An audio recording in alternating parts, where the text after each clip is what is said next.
හොයාගත්ත පොඩි video clip කෑල්ලක් හැමෝම හොයනවා චෙෆ් කිත්තව මාත් දන්නවා. ඒ චෙෆ් කිත්තගේ උඳුරු ඇත්තම කතාව තියෙන වීඩියෝ එකක් හොයාගත්තා. ඒ වීඩියෝ එක මගේ එකෙත් දාන්න හිතුවා. ඒකෙන් මගේ එකෙත් දාන්න. සකියා කියලා channel එක තිබ්බේ මන් දාන්නම්. හරි අපි ඒකට යමු. බඩගිනි බම්මල්ලේ කන්න මුකුත් නැද්ද? මටත් නැතින්නේ ඇයි? බත් කෑවේ නැද්ද? නෑ. බඩගිනි බා. අයියා මෙනක ඉන්නේ. මටත් අයියට කියලා මුකුත් කෑම ටිකක් හදලා දෙන්න බැරි වේද? පුළුවන් යා. යා. මේ අයියේ මේ අර සකි අයියා ඇවිල්ලා YouTube channel එකක් කරන්නේ. ඇවිල්ලාද? ඔව් මේ යාට බඩගිනිලෝ කියන්නේ. කන්න උනා හදලින්. අම්මට තියෙන අද එනවා කියලා මට කිව්වා මේ යම මේ අවුරුද්ද අවසාන වෙද්දී ලක්ෂය ගහන්න ඒක තමයි ටාගට් එක තිබ්බේ. හැබැයි දැන් ඊට වැඩිය ලොකු ටාගට් එකකට ඇවිල්ලා තියෙනවා පොඩි කාලෙකින්. දැන් ටාගට් එක මේ අවුරුද්ද ඉවර වෙන්න කලින් මිලියන එක ගන්න. බෝඩිමක තනියම ජීවත් වෙන්නේ. අම්මා තාත්තා නැතුව, සහෝදරෙක්වත් නැතුව, නෑදෑයෙක්වත් නැතුව. පාලු නැද්ද? දැන් මල්ලි කියනවා බයිනවලු. ඇයි බයින්නේ? මගේ අම්මට තාත්තටම වැරද්දක් කියන්නේ නැහැ. ඒ දෙන්නගේ ප්‍රශ්න නිසානේ කවුද හරි කවුද වැරදි මට වැඩක් නැහැ. දවස් 18ක් කවදාත් මම වීඩියෝ දාන්න නැතුව ඉඳලා නැහැ. දවස් 3කට මේක තමයි දැන්ට තියෙන ෆෝන් එක. දැන්ටත් ෆෝන් එක ඔෆ් වෙලා තියෙන්නේ. දැන් ওই වීඩියෝ කරන්න කලින් මිස්ටර් කොත්තු එකෙන් බිකින් ලංකාවේ ඔයගොල්ලෝ බ්‍රෑන්ඩ්ස් කීපයක් කියනවා මම දැක්කා. ඒ වලින් කාලා තිබ්බද? නෑ. කාලා තිබ්බේ නැහැ. තාමත් කාලා නැද්ද? තාමත් නැහැ. අවුරුදු 16ක් වෙනකන් අපි හිටියේ මැටි ගෙදරක ලයිට් වතුර මුකුත් තිබ්බ නැහැ කොප්පි ලාම්පෙන් තමයි අපි ඉගෙන ගත්තේ. හැබැයි මගේ ඔළුවේ තිබ්බ අනිවාර්යෙන් අපිටත් දවසක හරියයි කියලා කිසිම රසකාරක නැතුව අපේම වෙනස්ම වෙනස් විදිහේ රසයකින් කෑම ගන්න පුළුවන් ලංකාවේ සහ ජාත්‍යන්තරයට යන්න තමයි බලාපොරොත්තුව තියෙන්නේ. ආයිබෝන් කියලා පිළිගන්නවා සකිය YouTube channel එකට. ඔයාලා මුලින්ම දැක්කනේ කා එක්කද අපි අද වීඩියෝ එක කරන්න කියලා. පුංචි තැනින් පටන් අරගෙන පුංචිම තැනින් අඩුම කාලෙකින් subscribersලා ලක්ෂය කඩේම පහු කරපු කිත්තා chef YouTube channel එකේ අයියයි මල්ලි ඉන්නවා මාත් එක්ක. අපි යාලත් එක්ක කතා කරලා බලමු. ලොකු කතාවක් තියෙනවා. එයාලගේ මේ channel එක පිටිපස්සේ. ලොකු කතා ගොඩක්. ආයිබෝන් දෙන්නනවා. අයිබෝන්. ආයිබෝන්. අයියයි මල්ලි එකතු වෙලා සමාජ මාධ්‍ය කලබනවා දැන් මේ දවස් ටිකේ. දැන් හැමෝම කෑම උයනවනේ. ඔව්. ඔගොල්ලෝ වෙනස්ම concept එකක් ගෙනල්ලා තියෙනවා. කොච්චර කාලෙකින්ද subscribers ලක්ෂය? මෙමයි ශිෂාන්. ඒ කියන්නේ මම පළවෙනි මාසේ මට subscribe 1000 ගහන්න මට මාසයක් යනවා. ඒකත් කට්ටියට link එක යවලා subscribe කරන්න. එහෙම එකේ තමයි මාසයක් මාර කට්ටක් කරනවා. මෙයත් මාර support එක සහ මගේ team එක ගොඩක් කට්ටිය support එක දුන්නා. ඊට පස්සේ මේ මට දෙවෙනි මාසෙදි subscribersලා 10000 ගහනවා. ඒ කියන්නේ 10000 කියන්නේ දවස් 4ක් ඇතුළත තමයි 10000 ගන්න. කියන්නේ මාසයක් යනවා subscribe 1000 ගහන්න. දවස් 4ක් ඇතුළත subscribe 10000 ගන්නවා. ඒ මාසෙම අවසානයේ වෙද්දී subscribe 50000 වදිනවා. තුන්වෙනි මාසේ අන්තිම වෙද්දී subscribe ලක්ෂය වදිනවා. මාස 3න් subscribersලා ලක්ෂයක්. ලේසි නැහැ. ඒ කාලේ අපිට subscribers ලක්ෂයක් හදන්න ලොකු කාලයක් ගියා. මල්ලි ගැනත් කතා කරන්න ඕනේ. මල්ලි කොච්චර බැනුම් අහනවද? මල්ලි කරගත්තොත් වීඩියෝ හදද්දී කියන්නේ ස්ක්‍රිප්ට් එක ගද්දී 10000ක් විතර වීඩියෝ එක කරනවා. ඉතින් ඒ වෙලාවේ පොඩ්ඩක් බැනුම් අහලා තියෙනවා. මේ කිත්තා කියන බ්‍රෑන්ඩ් එක හදන්න ලොකු කාලයක් කට්ටක් කෑවනේ. මම දැන් අපි යාළුකමට අවුරුදු 5ක්. මම දකිනවා මේ බ්‍රෑන්ඩ් එක හදන්න අවුරුදු ගාණක් තිස්සේ කට්ටක් කරනවා. පුංචි කාලේ ඉඳලා හීනයක් තිබ්බද තමන්ගේ කියලා YouTube channel එකක් හරි brand එකක් හරි හදනවා කියලා? ඒ කියන්නේ පොඩි කාලේ දැම්ම ඕනුනේ මගේ කියලා දෙයක් මුළු ලංකාව මුළු ලෝකෙටම යවන්න. මම YouTube කියන platform එකට 2015 ඉඳන් මම YouTube channel එකක් හදන්නේ. ඒක හදලා මම කරේ රට channel වගේ experiment. ඒ කියන්නේ මේ මම කරේ chewing gum ගෙනල්ලා හට්ටි එක දාලා රත් කරනවා, Coca-Cola තෙල් දානවා. ඒ වගේ මේ වැඩ තමයි කරේ. කොච්චර දේවල් කරත් views ගියේ නැහැ. අවුරුදු ගාණක් කට්ට කෑවා. හැබැයි මගේ ඔළුවේ තිබ්බ අනිවාර්යෙන් අපිටත් දවසක හරියයි කියලා. මම YouTube ඔක්කොගෙම පස්සේ ටික කාලයක් නිහඬව හිටියා. page එකක් කරා කිත්තගෙන නමයි page එකෙන්. මේ වීඩියෝ එක කරන අදට channel එක පටන් අරන් මාස 5යි. දැන් subscribersලා කීයද? දැන් 1,62,000ක් ඉන්නවා. සමහර විට මේක තව දවස් දෙක තුනකින් දාදී ලක්ෂ 2 ගහලා තියෙද්දි දන්නේ නැහැ. එකපාරම 50000 වෙද්දි ලක්ෂ වෙද්දි මොකද හිතුනේ? ඇත්තටම හීනකින්වත් හිතුවේ නෑ. මගේ ටාගට් එක තිබ්බේ මේ අවුරුද්ද අවසාන වෙද්දී ලක්ෂය ගහන්න. ඒක තමයි ටාගට් එක තිබ්බේ. හැබැයි දැන් ඊට වැඩිය ලොකු ටාගට් එකකට ඇවිල්ලා තියෙනවා පොඩි කාලෙකින්. දැන් ටාගට් එක මේ අවුරුද්ද ඉවර වෙන්න කලින් මිලියන එක ගන්න. මේක අවුරුදු 7ක 8ක මහන්සියක්. අනිවාර්යයෙන්. channel එක පටන් ගත්ත මහමොලකරු අයියා වුණාට මල්ලිව තමයි ගොඩක් අය දන්නේ. දැන් මල්ලි තමයි චරිතේ. දැන් කෑල්ලා මයින් ඉන්නත් ප්‍රතිචාරය ඇතිනේ. මල්ලිගේ නම මොකද්ද? මගේ නම අයියේ ආකාශ් ජනිත. ආකාශ් ජනිත. අහිංසක කොල්ලෙක් නේ? දැන් වයස කීයද? මට අයියේ 14යි. මුලින්ම අයියා යෝජනාවක් දැම්ම channel එකක් කරමු කියලා. අයියා මොනවද කිව්වේ මුලින්ම මොනවද ඇවිල්ලා කිව්වේ දැන් මේකේ පළවෙනි අදහස මල්ලිට දැම්මේ කොහොමද? අයියා channel එක කරමු කිව්වා. ඔයා කැමති වුණාද වැඩේට? මම ඉස්සෙල්ලාම කැමති වුණේ නැහැ. එයා කියපු විදිහට. ඊට පස්සේ කරද්දී මට ආසා හිතෙනවා. ආසාවක් හිතුණා. මුලින්ම පටන් ගද්දි කවුරුත් දන්නේ නැහැනේ. දැන් පාරේ යද්දි යාළු ළමයි පිරිමි ළමයි අඳුර ගන්නවා. ඇවිල්ලා කතා කරනවලු. මොනවද කියන්නේ පාරේ හම්බ වෙන අය? ලස්සනයි කියනවා. ඔයා ලස්සනයි කියනවා. වීඩියෝ ලස්සන. වීඩියෝ ලස්සනයි කියනවා නේද? හොඳයි කියනවා සමහර අය. කතා කරනවා ෆොටෝස් ගන්නවා නේ. හොඳ ප්‍රතිචාරයක් තියෙනවා. දැන් ඉස්කෝලේ දින ප්‍රතිචාර කොහොමද? දැන් ඉස්කෝලේ ළමයි එහෙම ගොඩක් අහනවා. මැඩල්ලත් සමහර මැඩල්ලා ඉන්නවා. එයාලත් හොඳයි කියනවා. දැන් මල්ලි කියනවා බයිනවලු.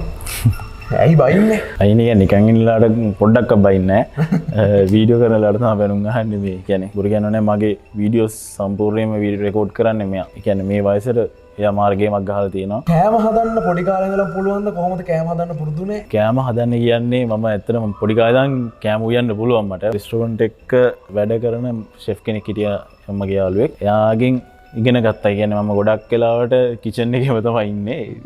ගිහිල්ලා එයාගෙන් කෑම ටිකක් ඉගෙන ගන්නවා. ගොඩක් ආසයි උයන්න ආසයි. ඉතින් මම ඔය හැමදේම පැත්තකට දාලා ෂෙෆ් කෝස් එක කරනවා.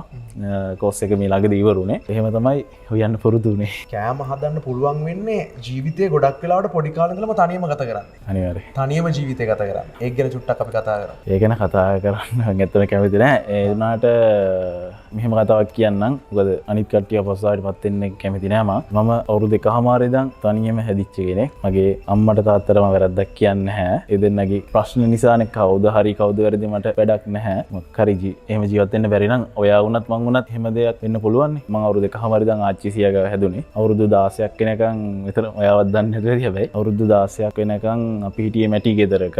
ලයිට් වතුර මුකුත් තිබ්බ නැහැ. කොප්පි ලාම්පෙන් තමයි අපි ඉගෙන ගත්තේ. මට සාමාන්‍ය ඉගෙන ගන්න ලොකු හැකියාවක් තිබ්බා. ලකුණු 93 95 වගේ ගන්නවා පේපර්ස් වලට. ඉතින් කොහොම හරි එහෙම තිබිලා අන්තිම දවසට ලොකු ප්‍රශ්න ගොඩක් වුණා. ඒකට මට කෙනෙක්ට මෙහෙමයි වැරද්දක් කියන්න බෑ. මොකද මට ඒක දැන් කියන්න මම කැමති නෑ. ඒ දේවලුත් එක්ක මට ජීවිතේ ගොඩාක්ම කලකිරුණා. ඉතින් ඒ දේවල් එක්ක පොඩි කොටසක් තියෙනවා. ඒක ගැන මම කියන්නේ නැහැ. මේ කුසබම් මල්ලි නෙමෙයි. නෑ. මේ අපේ බාප්පගේ පුතා. අපේ පුතා. මේ එහෙම තමයි ඉතින් ජීවිතාමත් තනියම තමයි ඉන්නේ ඉතින්. අවුරුදු 20 ගාන තනියම ජීවත් වෙන්නේ. බෝඩිමක තනියම ජීවත් වෙන්නේ. අම්මා තාත්තා නැතුව, සහෝදරෙක්වත් නැතුව, නෑදෑයෙක්වත් නැතුව. පාළු නැද්ද? පාළු නැත්තේ නෑ පාළු තියෙනවා. ඒක මුල් කාලේ නම් ගොඩක්ම තිබ්බා. එහෙනම් අවුරුදු 1.5 කියන්නේ පොඩි කාලේ මට තේරුන්නේ නෑ. අවුරුදු 18 19 ඔය වගේ කාලය තුල ඒක ලොකුවටම දැනුණා. පාළුව සහ ආදරය කියන දෙකම මට දැනුණා ගොඩක්ම. හැම වෙලේම කොහෙන් හරි ආදරයක් තමයි හෙව්වේ. කවුරු හරි කෙනෙක් මාත් එක්ක මගේ ළඟින් හැමතේම කතා කරන්න පුළුවන් කෙනෙක් මට එච්චරවත් අම්මා තාත්තගේ ආදරය කියන දේ ගන්න බෑනේ කාගෙන්වත්. හැම වෙලාවෙම කියන්නේ ගොඩක් වෙලාවට හැම කෙනෙක්ම මතක් වෙනවා. මං ආදරයට අතුරු කියනවා නෑ. මම කිසිම කෙනෙක්ට වෛර කරන්නේ නෑ. හැබැයි මම කතා කරන්නේත් නෑ ඒ දෙන්නත් එක්ක. හැබැයි දැන් මට ඒ පාළුව නෑ. මං ඔයාලා දාන කමෙන්ට් කියවනවා. බලන්න ඔයාලගේ ආදරේ ඒ හදවතට කොච්චර දැනිලාද. ඉතින් ඒ වගේ කොල්ලන්ට අනිවාර්යෙන් හරියන්න ඕනේ. අනිවාර්යෙන්ම ජීවිතේ දිනන්න ඕනේ. මං හිතන්නේ දැන් තමයි හරි පාත් එකට වැටලා තියෙන්නේ. ඒ වාගේ පාළුව මකන්න හිටපු නැති අයට දැන් තේරෙයි ඔයා ගේමක් ගහලා තියෙද්දි ඒ හැමදේම එක්ක ඔයගොල්ලෝ කියනවනේ අම්මා තාත්තා ඉඳලත් අපිට කවුරුත් නැහැ. සහෝදරයෝ ඉඳලා අපිට කවුරුත් උදව් කරන්නේ නැහැ. අපිට කවුරුත් නැහැ. අවුරුදු 1.5 තනි වෙන්නේ. අද වෙනකොට ලොකු කාලයක්. තනියම ගේමක් ගහලා අද ගැම්මඩ පාරේ බහැලා යනවා. හැමෝම ආදරය කරනවා. අන්න චරිත. ජීවිතේ ආදර්ශයක් ගන්න පුළුවන් චරිත. ඇත්තටම බඩගිනි වෙලාවල් වල වීඩියෝ කරලා නැද්ද? කරලා තියෙනයි. කරලා තියෙනවා. ඒතර මේ ෆීලින් එක ඇත්තට වෙනවනේ නේ. ඇත්තටම දැන් ඔය වීඩියෝ කරන්න කලින් මිස්ටර් කොත්තුවේකින් බිකෙන් ලංකාවේ ඔයගොල්ලෝ බ්‍රෑන්ඩ්ස් කීපයක් කියනවා මම දැක්කා. ඒ වලින් කාලා තිබ්බද? නෑ. කාලා තිබ්බේ නෑ. තාමත් කාලා නැද්ද? තාමත් නෑ. තාමත් කාලා නෑ. අයියා ඒ බඩගින්න නිව්වා. ඒ විදිහට රසට කෑම හදලා දුන්නා නේ. දැන් ඔය හදලා දෙන කෑම තනියමද කන්නේ? මමත් අයියටත් දෙනවා. දෙනවද? බොරුනේ කියන්නේ. අයියා බොරුද කියන්නේ? වැඩි හරියක් කන්නේ මෙයා. මොකද දැන් වීඩියෝ එක කියන්නේ මෙහෙමයි. වීඩියෝ එක කරද්දී අර ගන්න ෂොට් එක හරියට ගන්න ඒ කණ එක ගන්න ඕනේ 10 පාරක් විතර. මම හිතන්නේ ඒක අර ප්ලෑන් කරලා විලියා ගන්න. එකෙන් කියන්නේ වීඩියෝ එක කරලා ඉවරදී භාගයක් විතර කාලා. අයියා කෑම ඇත්තටම රහයිද? ඔව්. රහයි ගොඩක් රහයි. රහයි.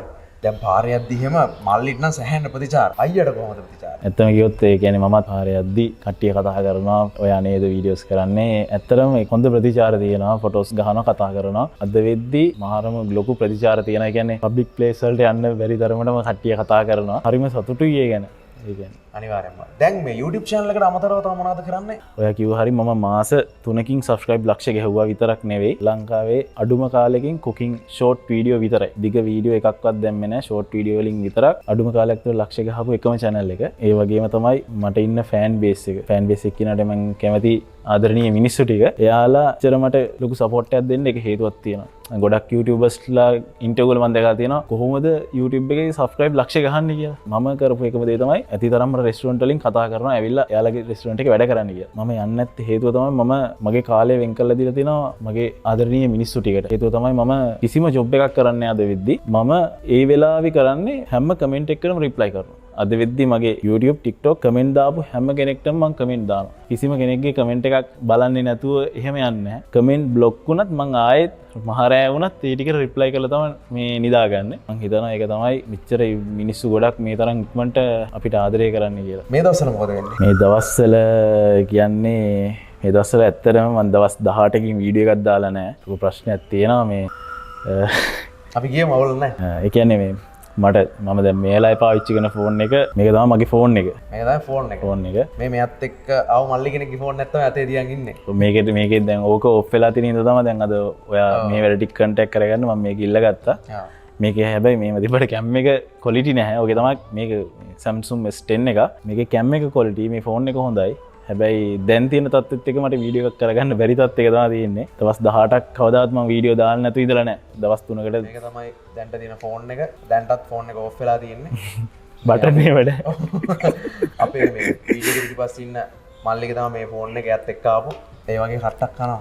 ඔව් දැන් වීඩියෝ කරගන්න විදිහක් නැතිම හින්දා මේ දැන් තව කොහොම හරි කරලා දැන් මේකෙන් මම try එකක් දුන්නා. මේකෙන් වීඩියෝ එකක් දාන්න try එකක් දුන්නා.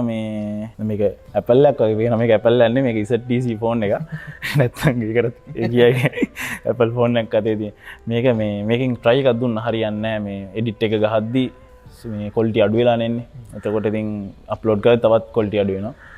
ඉතින් මේකෙන් දැන් කොහොමත් කරන්න අමාරුයි. ඒ කට්ටත් එක්ක තමයි මේ ගමන එන්නේ. ඉතින් දවස් 18කින් වීඩියෝ එකක් දාලත් නැත්තේ හින්දා. ලංකාවේ කැමරා කම්පැනිස් තියෙනවා, ෆෝන් කම්පැනිස් තියෙනවා. පුළුවන් සපෝට් එකක් දෙන්න. ඒක මම නිකන් කරන ඉල්ලීමක්. මොකද්ද මේ හැම දෙයක්ම කරලා අවසාන ටාගට් එක? අවසාන ටාගට් එක කියන්නේ මට ඕනේ එකම හේතුව තමයි මේ මගේ අපි දෙන්නනේ දැන් මෙතන ඉන්නේ. හැබැයි මෙතන එහා පැත්තේ දැන් මෙතන තම මල්ලිලා ටිකක් ඉන්නවා කැමරාවෙන් පිටිපස්සේ. සහ ගමේ ඉන්නවා මට වීඩියෝස් වලට සපෝට් කරපු ගොඩක් කට්ටිය. ක්‍රූ එක ගැන ගත්තොත් එහෙම 25ක් විතර ඉන්නවා ඔක්කොම. මම ඒක දාලා තියෙනවා මේ subscribe ලක්ෂ වීඩියෝ එකේ. ඒ හැම කෙනෙක්ම මට උදව් කරලා තියෙනවා. අද මෙතෙන්ට එන්න බැරි වුණ හැමෝම සහ ඔයාට කියන්න මේ මම රබුක්කනනේ. රබුක්කන මිනිස්සු ගොඩක් මට උදව් කරලා තියෙනවා channel එක ඉස්සරහට එන්න. ඉතින් එයාලට මට මොන හරි දෙන්න දෙයක් පුළුවන් නම් මම ඒක දෙන්න තමයි මගේ බලාපොරොත්තුව. සහ ඔයාලා මම දන්නවා අනිවාර්යෙන් ගොඩක් කට්ටිය කමෙන්ට් දානවා මේ මම වෙන කෑම ගන්න තැනක් නැද්ද කියලා. අපි බලාපොරොත්තු වෙනවා ලංකාවේ හැම තැනකම අපේම කියලා ඔයාලට රහට කෑම වේලක් කන්න මම දන්නවා. ඉතින් අද කාලේ කඩේකින් කෑවොත් මේකේ පිරිසිදුකම එතකොට ඒකට තනිකර දාන්නේ රසකාරක. කිසිම රසකාරක නැතුව අපේම වෙනස්ම වෙනස් විදිහේ රසයකින් කෑම ගන්න පුළුවන් ලංකාවේ සහ ජාත්‍යන්තරයට යන්න තමයි බලාපොරොත්තුව තියෙන්නේ. ඒක තමයි බලාපොරොත්තුව. ජීවිතේ හීන තියෙනවා. අවුරුදු 7ක් තිස්සේ දැකපු හීනේ ලංකාවට බ්‍රෑන්ඩ් එකක් හදන්න සිල්ලා ප්ලේ බටන් එකක් ගේන්න. ඒ දැකපු හීනේ මාස 3ක් ඇතුළත හැබෑ කරගන්නවා. දැන් මාස 5ක් ගත වෙලා ගිහිල්ලා දැන් සබ්ස්ක්‍රයිබර්ස්ලා 1,62,000ක් ඉන්නවා. 62,000ක් ඉන්නවා. ලොකු කටු කාලා ආපු ගමන මල්ලිවත් එකතු කරගෙන අද මේ තැනට ඇවිල්ලා ඉන්නේ. මං හිතනවා 1 මිලියන් ඉක්මනටම ගහන්න පුළුවන් වෙයි කියලා. දැන් මගෙත් තියෙනවා සබ්ස්ක්‍රයිබර්ස්ලා මම ඒකත් ඉක්මනට පාස් කරලා ගිහලා ඒ ප්‍රමාණයක් පාස් කරලා ගිහිල්ලා ඉක්මනට 1 මිලියන් ගහන්න ඕනේ. ඒක තමයි එකම බලාපොරොත්තුව. ඉතින් ඒ හැම දෙයක්ම සාර්ථක වෙන්න කියලා ප්‍රාර්ථනා කරනවා. thank you ආවට දුර ගෙවාගෙන. thank you so much. thank you ආවට දුර ගෙවාගෙන. තව රස කෑම හදන්න ඕන. බැනුම් අහන්න ඕනේ. ඒතකොට තමයි දියුණු වෙන්නේ. දැන් ඉස්සරහට ගෑල් ළමයින් එහෙම හොඳ ප්‍රතිචාරයෙන් යා. නිහතමානීව ගමන යන්න. අර අපේ සපුවා කියන්නේ උතුරන්න හරියන්න ඕනේ කියලා. ඒ වගේ උතුරන්න හරියන්නේ කියලා ප්‍රාර්ථනා කරනවා. එහෙනම් වීඩියෝ එක බලපො. ඔයාලට ජයෙන් ජයම වේවා. මෙයාලව subscribe කරලා නැත්නම් subscribe කරන්න. අදරේ හැමෝටම